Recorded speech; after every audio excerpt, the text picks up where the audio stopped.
यार दोस्तों, हम लेकर आ चुके हैं आप लोगों के लिए 10 मिनट में 50 बड़ी और ताज़ा खबरें। बताएंगे दोस्तों कैसे हमास ने उड़ा दिए इजराइल के परखच्चे, और आखिरकार कैसे दोस्तों प्रधानमंत्री ने जनता का फैसला फूंक दिया तो भड़क गई कांग्रेस। क्यों आखिरकार अखिलेश यादव ने उठाया बीजेपी पर सवाल, कहा अब कब चलेगा बीजेपी का बुलडोज़र, और क्यों फारूक अब्दुल्ला ने बीजेपी को घेर लिया 370 पर। तमाम खबरों पर बात होगी, लेकिन उससे पहले अगर आपने अब तक हमारे चैनल को सब्सक्राइब नहीं किया है जल्दी से कर लीजिए। पास में एक घंटी आएगी, इसको भी दबाइए ताकि हर वीडियो की अपडेट आपको मिल पाए। दरअसल दोस्तों आपको बताते चले, फिलहाल हमास ने इजराइल के लड़ाकों को दौड़ा दौड़ा कर इजराइल की सेना को पीटा।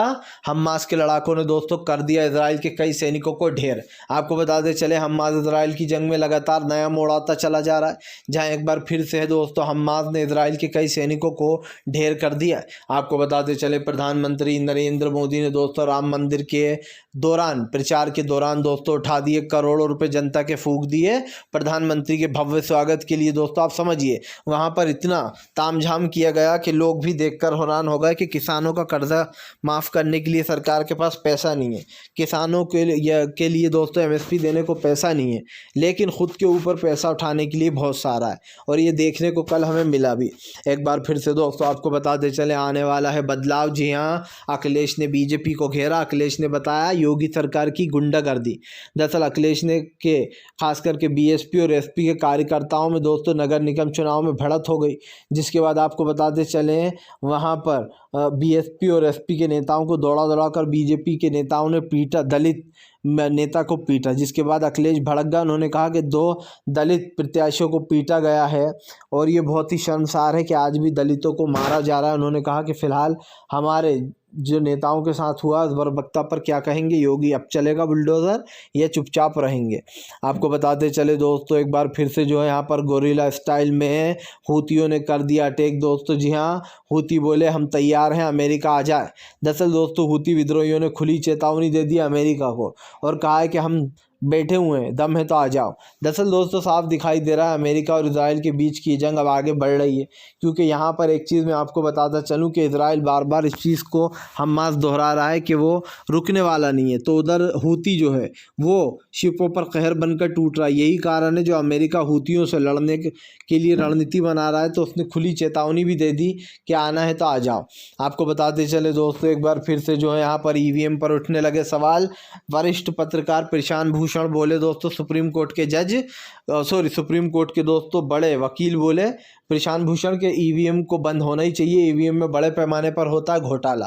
दरअसल आपको बताते चले दोस्तों, ईवीएम को लेकर कई दिनों से बवाल मचा हुआ है, और ये आप भी जानते हैं कि ईवीएम अब एक में ऐसा मुद्दा बन चुका है जिसको हटाने के लिए विपक्ष लगातार मांग कर रहा है। लेकिन आपको बताते चले ईवीएम पर बीजेपी भागने का काम करती है। अब देखना ये होगा कि आखिरकार ईवीएम हटती है या फिर दोस्तों ईवीएम के मुद्दे को बीजेपी सेकती रहेगी, क्योंकि जाहिर सी बात है बीजेपी नहीं चाहती कि ईवीएम हटे। और चुनाव आयोग भी बहाने कर रहा है कि फिर वोटिंग में देर होगी, गिनती में 3 दिन ज़्यादा लग जाएंगे। भैया 3 दिन क्या 10 दिन ज़्यादा लग जान दो आप, लेकिन अगर किसी की दोस्तों आप समझिए किसी चीज़ पर शक है तो उसे दूर करना चाहिए, क्योंकि वोट तो जनता ही डालती है ना, और जनता ही कह रही है कि ईवीएम में घोटाला है। आप जनता के शक को दूर कर दो, ईवीएम हटा दो, या फिर जो कांग्रेस ने तरीक़ा बताया वीवीपैट का कि एक पर्ची हमारे पास रहेगी, मतलब जो वोटर डालेगा उसके पास रहेगी एक पर्ची बॉक्स में डाल दी जाएगी और वो 5 मिनट तक देख सकता है कि उसने जिसको वोट डाला है उसी को गया या नहीं गया, 1 मिनट तक देख सकता है। सॉरी, आपको बताते चले दोस्तों, केजरीवाल ने बीजेपी को लपेटा। केजरीवाल बोले बीजेपी हर चीज़ पर कब्जा करना चाहती है, वो लोकतंत्र को ख़त्म कर रही है। दरअसल दोस्तों आपको बताते चले, अब अरविंद केजरीवाल को झांकी निकालने की अनुमति नहीं दी गई, जिसके बाद केजरीवाल भड़के हुए लगातार। केजरीवाल का कहना है कि बीजेपी सिर्फ अपने हिसाब से देश को चलाना चाहती है। अब 26 जनवरी के दिन दोस्तों, क्योंकि दिल्ली राजधानी है, अब ऐसे में केजरीवाल ने कहा कि हम हर 26 जनवरी को झांकी निकालते हैं, लेकिन अब की बार बीजेपी रोक लगा रही है। उसने पहले पंजाब में हमें रोका रैली निकालने से, और अब दिल्ली में भी रोक रही है।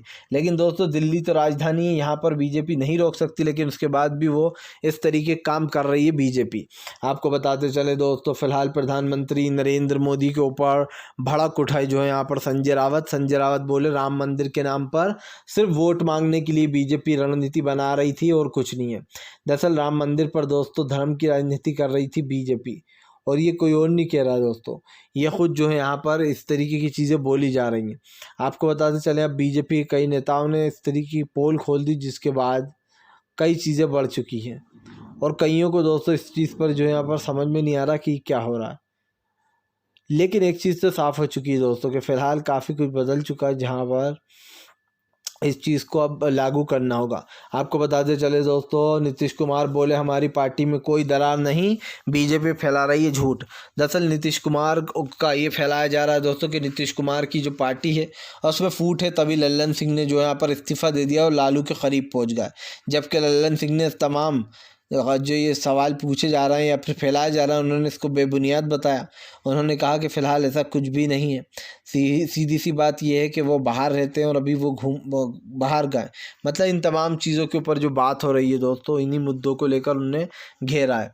आपको बताते चले दोस्तों, इजराइल हमास की जंग में कुद्दूस की आर्मी बोली कि फ़िलहाल इजराइल को खाली हाथ लौटना पड़ेगा और उसके हाथ कुछ नहीं आने वाला, गज़ा को तो भूल ही जाए इजराइल।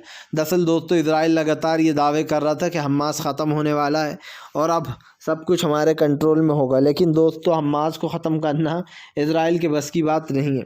इजराइल को पानी पिला दिया हमास ने।